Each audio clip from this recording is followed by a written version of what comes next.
In November 1993, Nirvana was the biggest and loudest rock band on the planet. They were invited to film MTV Unplugged.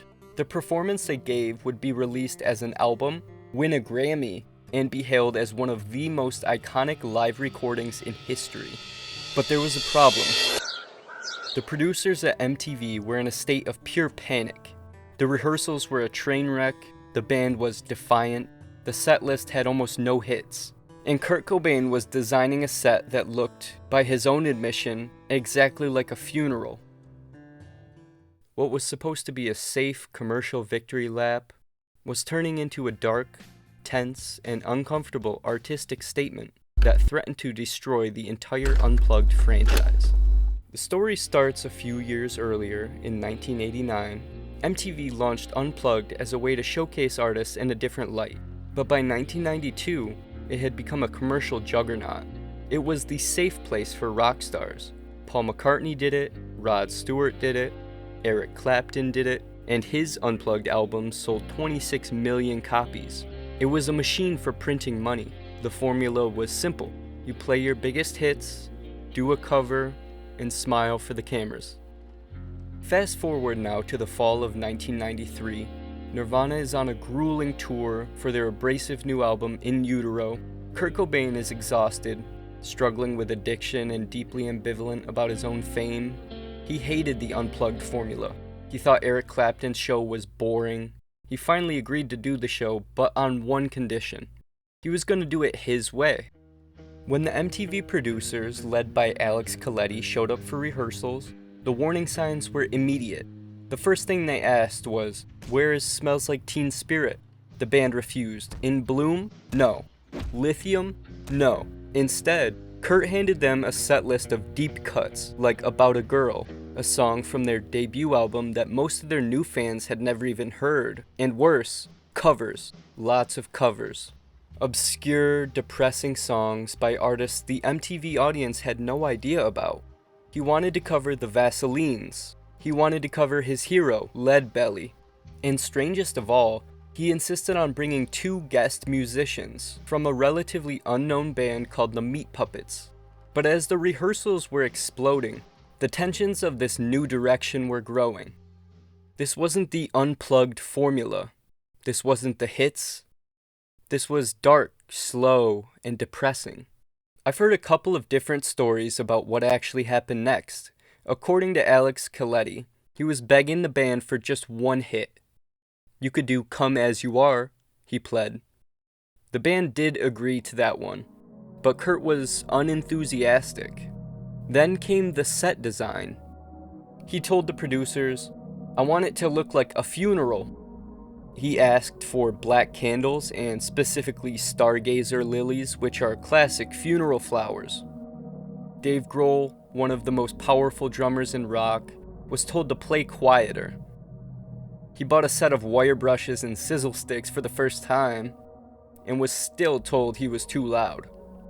He was so nervous, he later said he was just trying not to ruin the show. And then there was Kurt's guitar. It was an acoustic, but it was a rare, modified 1959 Martin D18E plugged into his Fender amp, which was disguised as a stage monitor. This was a direct violation of the show's entire Unplugged concept. Kurt refused to play without his amp and his effects. The producers just kinda had to let it happen. They were losing control.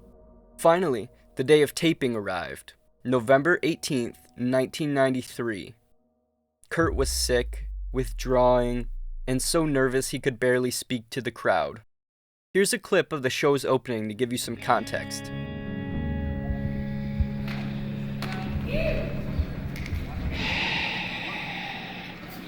Good evening. This is our first record. Most people don't own it. Then, the Meat Puppets came on to play 3 of their own songs, and Kurt didn't just back them up, he fronted the band, singing lead vocals himself. The executives were furious. They were handing their entire multi-million-dollar platform to a band the mainstream audience had never even heard of. For many of us, myself included, this album was our introduction to Nirvana. I had never heard them before, and this was the record that pulled me in. It's still my favorite album for that exact reason. It wasn't the hit songs that got me, but the deep cuts and the raw emotion.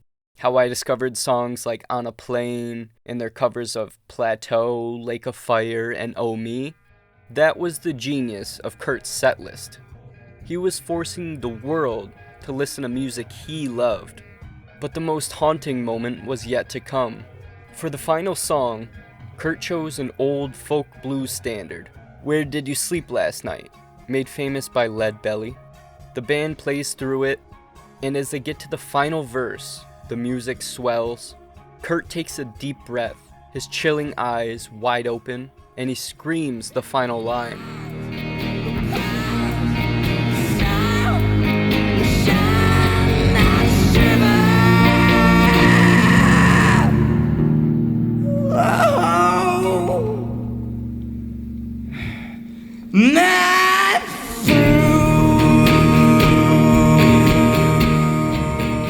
The music stops. Kurt looks up, exhausted. The studio erupts in a loud, sustained cheering. He offers a simple thank you. The band gets up, and as Kurt strolls off the stage, lighting a smoke and signing a few autographs, it's clear the show is over. Immediately after, as per tradition, the producers called for an encore, but Kurt refused. Despite the applause, he was reportedly convinced he had bombed, misinterpreting the crowd's heavy emotional reaction as disapproval. The producers felt the same, relieved to have it on tape. They were nonetheless convinced they had the worst Unplugged episode in history. But 5 months later, Kurt Cobain died. The world was in shock, and in their grief, fans and MTV alike turned back to that last, haunting performance. Suddenly it all made sense. The funeral set, the black candles, the lilies, the depressing songs about pain, loss, and the past. It was a final will and testament. It was a confession of his inner turmoil. So how did this disaster become one of the most beloved albums ever? By the time the album was released posthumously in November 1994, the context had changed everything. That raw vulnerability that producers feared was exactly what the world needed to hear.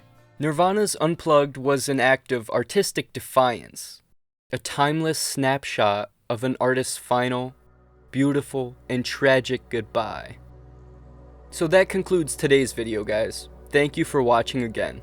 Be sure to hit the like button and subscribe, and if you have any other video suggestions, shoot me an email at contact.duffer@gmail.com. I'll see you in the next one.